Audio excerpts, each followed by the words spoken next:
Assalamualaikum warahmatullahi wabarakatuh. Halo teman-teman, perkenalkan kami dari kelompok 8 yang beranggotakan saya Andrian Wilas Saputra, NIM B300220247. Nama saya Ulil Albab, NIM B300220238. Saya di Atta Khairunisa, NIM B300220244. Saya Linda Reswardani, NIM B300220246. Saya Galinda Sawitri, NIM P300222025.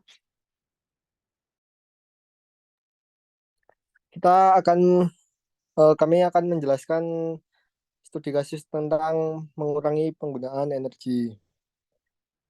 Hmm, Pembuatan kebijakan di seluruh dunia beritikat mencari cara mengurangi pemakaian energi.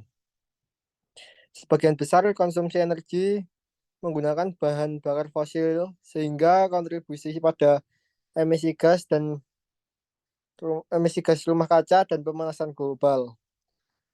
Terdapat dua cara bagaimana perusahaan dapat mengurangi energi. Pertama yaitu mensubstitusikan faktor produksi lain untuk energi. Contohnya mesin mungkin lebih mahal tapi menggunakan energi yang sedikit.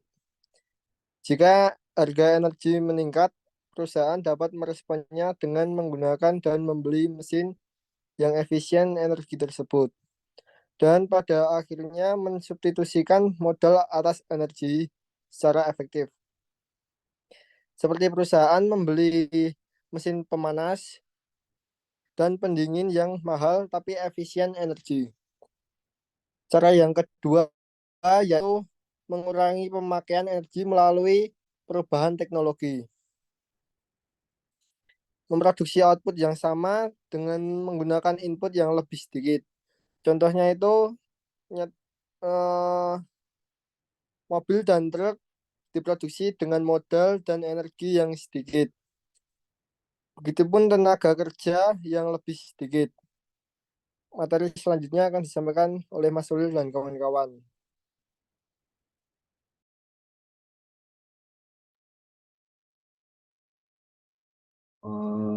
Selanjutnya, mungkin dari kurva dari efisiensi energi melalui substitusi modal atas tenaga kerja.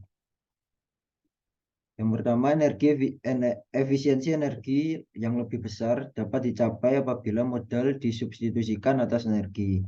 Hal ini ditunjukkan oleh pergerakan di sepanjang kurva Q1, lalu dari titik A ke titik B dengan modal bertambah dari K1 ke K2 dan energinya berkurang dari E2 ke E1. Dalam respon pergerakan kurva isokos dari C0 ini ke C1.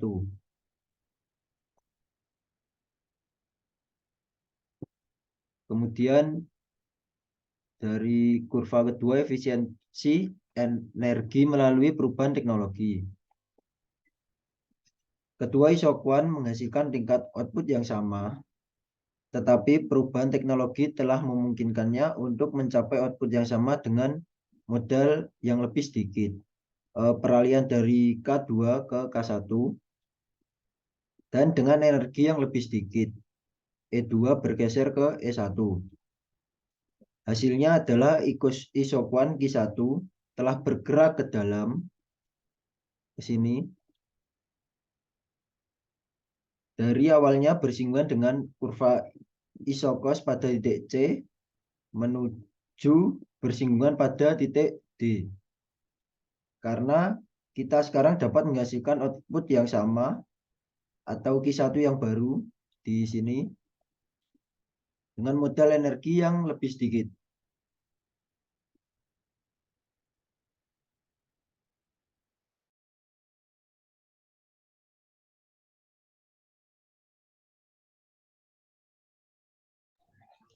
Selanjutnya yaitu artikel 1 tentang saklar otomatis berbasis mikrokontroler untuk mengurangi penggunaan energi listrik. Dari Imada Agus Mahardianata 1, Imada Aditya Nugroho 2, Putu Aries Ridhana Arimbawa 3, Dewa Ngakan IDE Tisna Prayoga 4. Penggunaan energi listrik yang sering ditemui pada rumah tangga yaitu meninggalkan rumah dalam keadaan lampu menyala, barang elektronik tetap menancap pada stop kontak, dan lain-lain. Perilaku ini dapat mengakibatkan energi listrik meningkat tinggi. Untuk mengurangi kebiasaan ini, akan dibuatkan alat yang berfungsi untuk memutus energi listrik secara otomatis ketika kita meninggalkan ruangan.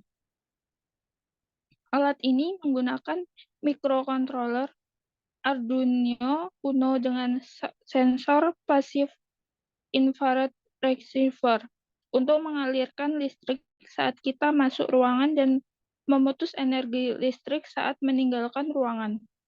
Saklar otomatis dapat mengurangi konsumsi energi listrik.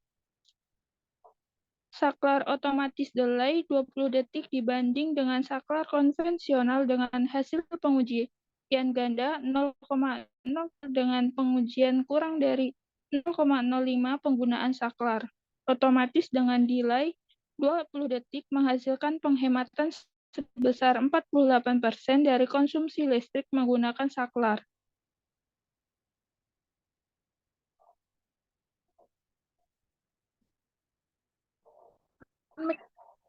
Artikel 2. Perancangan dan implementasi pengontrol suhu ruangan berbasis mikrokontroler Arduino Uno. Pemanfaatan mikrokontroler akan banyak membawa dampak pada kemudahan dan efektivitas kerja. Sebagai contoh, rancangan bangun sistem kontrol suhu ruang akan sangat bermanfaat pada proses kegiatan bekerja para pegawai industri dan perkantoran menengah yang efisien. Studi ini mengajukan perancangan simulasi sistem kontrol suhu dan beserta implementasinya berupa prototipe sistem kontrol suhu ruang menggunakan mikrokontroler Arduino. Sistem kontrol suhu ini dilengkapi dengan kemampuan untuk mengontrol suhu ruangan yang dapat ditampilkan di LCD. Metode perancangan sistem dimulai dari kajian arsitektur sistem, perencanaan sistem kontrol suhu, dan pembuatan prototipe sistem kontrol suhu. Penelitian ini menghasilkan prototipe sistem kontrol suhu yang dilengkapi dengan fitur penampil suhu dengan LCD, sehingga suhu ruang akan tertampil di LCD. Apabila suhu tertampil di luar batas maksimum, maka akan menghidupkan pendingin ruangan dan pendingin akan mati jika suhu berada di bawah batas minimum. Sistem ini bekerja dengan menggunakan beberapa perangkat, di antaranya Arduino, sensor suhu, pendingin, dan penampil suhu atau LCD. Persamaan kasus dengan artikel 1 pada kasus dengan cara pertama dari artikel pertama sama mempunyai tujuan untuk lebih mengefisien energi dengan menggunakan model yang besar demi mendapatkan efisiensi energi. 2 pada kasus dengan cara kedua dan artikel kedua sama-sama menggunakan teknologi baru demi mengurangi penggunaan energi yang kurang efisien. Sekian dari kami. Apabila terdapat kesalahan dalam penyampaian, kami mohon maaf. Wassalamualaikum warahmatullahi wabarakatuh. Waalaikumsalam warahmatullahi wabarakatuh.